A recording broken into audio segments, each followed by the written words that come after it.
Good morning, everybody. It's Wilderness Woman, and it's time for my morning coffee and some thoughts that go with that coffee. Um, Today, I want to talk about shortages that other people aren't necessarily talking about. I went to my local Walmart on Sunday, and as I was getting a few groceries, I was surprised. There were quite a few shortages. Had it just been on a Sunday, I guess I wouldn't have thought so much of it, but I saw the same shortages last week already on Thursday. Now, with those shortages, milk was low, cheese was low, eggs were low. Fresh produce actually looked pretty good. Coffee was starting to run a little low. And some of the other packaged foods and rice noodles were hit hard. So it actually looks like there wasn't even restocking since last week on Thursday to Sunday. Perhaps there was, and just that much went again. But since I had time to kill, I was wandering around the store. And what was most concerning to me is shortages that people aren't really even mentioning yet. School supplies were really low. In fact, if you wanted folders for the loose leaf paper, there were two colors available and not many left. There was other products like the pen pencil selection compared to other years just wasn't there. Tablets, you had to buy the expensive tablets, as the cheaper tablets that you used to be able to buy for like 19 cents towards the end of the season weren't available. And then as I wandered through the clothing section, I was quite shocked. And I know in order to get these pictures in, I'm going to have to do one more step of video because I'm not that technological. So we're just going to pause and just look at these pictures and then we'll talk again.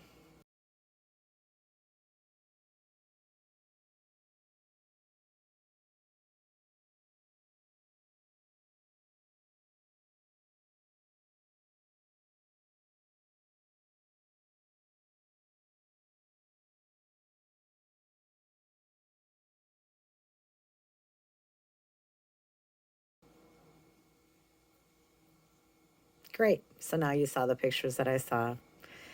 The first set was in the shoe aisle. Yes, in the shoe aisle. There are no fall shoes available for the kids to go back to school with.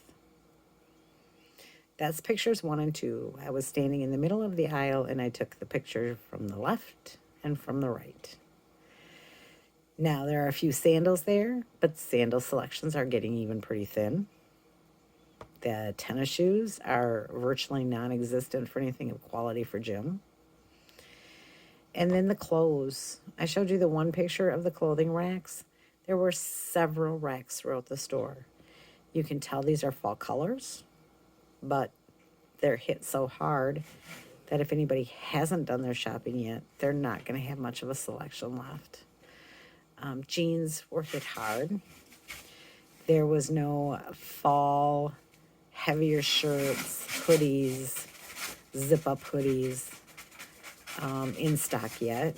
And where I am, as you can see, I have a flannel shirt on because our nights are starting to get cold. Don't know how low it got last night, but the night before it made it to a whopping 48. So I think our kids going back to school this year are going to have more challenges on whether they have to wear a mask or not, and the sickness and the social distancing and all the things kids have to deal with now. But they're also going to go back to school as a year very like any other, that they're not going to have the same things that they had when they started school. I know when my kids started school shopping was a big deal. It was a huge deal. You know, the kids wanted certain things and they needed new clothes and that first day of school outfit. And honestly, I just didn't see where kids are going to get a lot of that now. Perhaps they've done their shopping already, but it's been slow. The quantity of product coming in just isn't keeping up with the demand at all for what people are looking for. So, just another reminder, go out and get those winter things as soon as you can find them, because I think selections might be either pretty poor this year or just being received really late from the vendors. Think about that one over your morning coffee.